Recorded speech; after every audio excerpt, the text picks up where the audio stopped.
চব্বিশে বঙ্গে ভোটযুদ্ধ আসন্ন, কিন্তু এই ভোটযুদ্ধে হুমায়ুন কবির তার সঙ্গী কারা? ইতিমধ্যে হুমায়ুন কবির তিনি একটি নতুন রাজনৈতিক দল শুরু করেছেন। সেই দলে আর কারা তার সঙ্গে থাকছে? কারণ জোটের আলোচনায় মেয়াদ আরও 10 দিন বাড়ালেন হুমায়ুন কবির।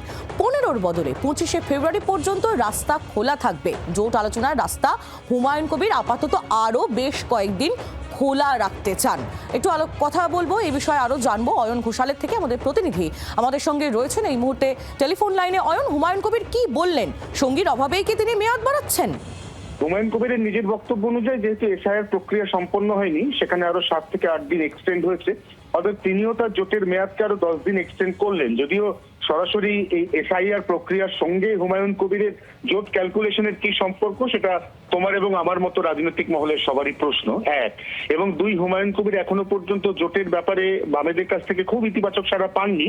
যদিও মোহাম্মদ সেলিমের সঙ্গে তার আলোচনা হয়েছে, এমনকি হুমায়ুন কবির নিজে দাবি করেছেন তিনি একাধিক আরো বাম নেতার সাথে কথা বলেছেন। শেষ পর্যন্ত জোটে তিনি কতজনকে টানতে পারেন সেটা দেখার, এবং এই যে এক্সটেনশন হলো এই বর্ধিত 10 দিনের মধ্যে নতুন করে তিনি কোনো জোট সঙ্গী পান কিনা সেটাও দেখা। অয়ন, ধন্যবাদ। অয়ন ঘোষাল আমাদের প্রতিনিধি ছিলেন আমাদের সঙ্গে টেলিফোন লাইনে। 26শে বঙ্গে ভোটযুদ্ধে হুমায়ুন কবির তার সঙ্গী কারা?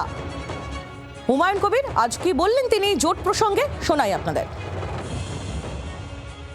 15ই ফেব্রুয়ারির যে ডেডলাইন ছিল সেটাকে আমি নিজের থেকেই সেলিম সাহেবদের, নওশাদ সাহেবদের, রুহুল আমিন সাহেবদের, যারা যারা তৃণমূলকে ক্ষমতাচ্যুত করতে চায় এবং সাম্প্রদায়িক বিজেপিকে বাংলার গদিতে বসতে না দিতে চায়, তাদের জন্য আমার রিকোয়েস্ট থাকলো, আবেদন থাকলো যে 25শে ফেব্রুয়ারির আগে সময় মতো জায়গা করে বসে যাতে সঠিক জোট হয়।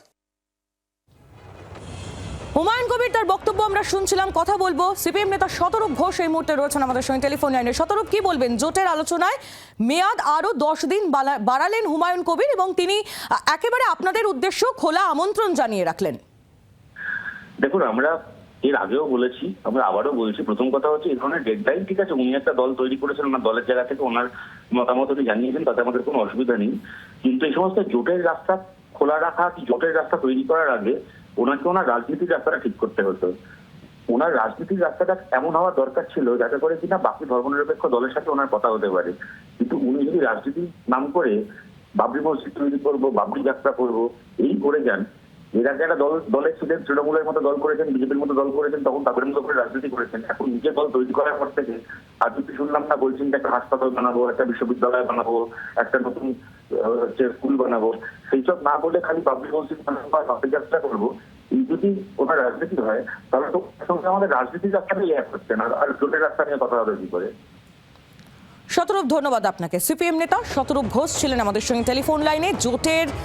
জোট এই মুহূর্তে অব্যাহত রয়েছে। ভোট যুদ্ধে হুমায়ুনের সঙ্গী কারা, এই প্রশ্নের সদুত্তর এখনো পর্যন্ত মেলেনি। জোটের সঙ্গীর খোঁজে হুমায়ুন কবির তিনি আলোচনার মেয়াদ আরও 10 দিন বাড়ালেন। এর আগে তিনি বলেছিলেন যে 15ই ফেব্রুয়ারি পর্যন্ত তার সঙ্গে কেউ জোট করতে চাইলে 15ই ফেব্রুয়ারির মধ্যে তাকে জানাতে। আর এবার সেই সময় আরও খানিকটা বাড়িয়ে দিলেন হুমায়ুন কবির। তিনি 10 দিন আরও সেই সময় বৃদ্ধি করলেন। 15-র বদলে 25শে ফেব্রুয়ারি পর্যন্ত এই আলোচনার রাস্তা খোলা থাকবে বলেই তিনি জানিয়েছেন। জোট আলোচনার রাস্তা আপাতত আরও 10 দিন বাড়িয়ে দিলেন হুমায়ুন কবির। দিন কয়েক আগেই হুমায়ুনের সঙ্গে মোহাম্মদ সেলিম তিনি বৈঠক করেন, যদিও বামেদের তরফ থেকে এই আলোচনাকে বৈঠক বলতেই নারাজ তারা। এবং শতরূপ ঘোষ, তার সঙ্গেও আমরা কথা বললাম, তিনিও জানালেন এই বিষয়ে। সব মিলিয়ে হুমায়ুন কবির ভোট যুদ্ধে তার সঙ্গী কারা হচ্ছে তা কিন্তু এখনো পর্যন্ত 20 বাও জলে। এই প্রশ্নের উত্তর এখনো পর্যন্ত মেলেনি। জোটের আলোচনার মেয়াদ আরো 10 দিন হুমায়ুন কবির তিনি বাড়িয়ে দিলেন। বাংলার আওয়াজ, বাঙালির আবেগ, জি 24 ঘন্টা।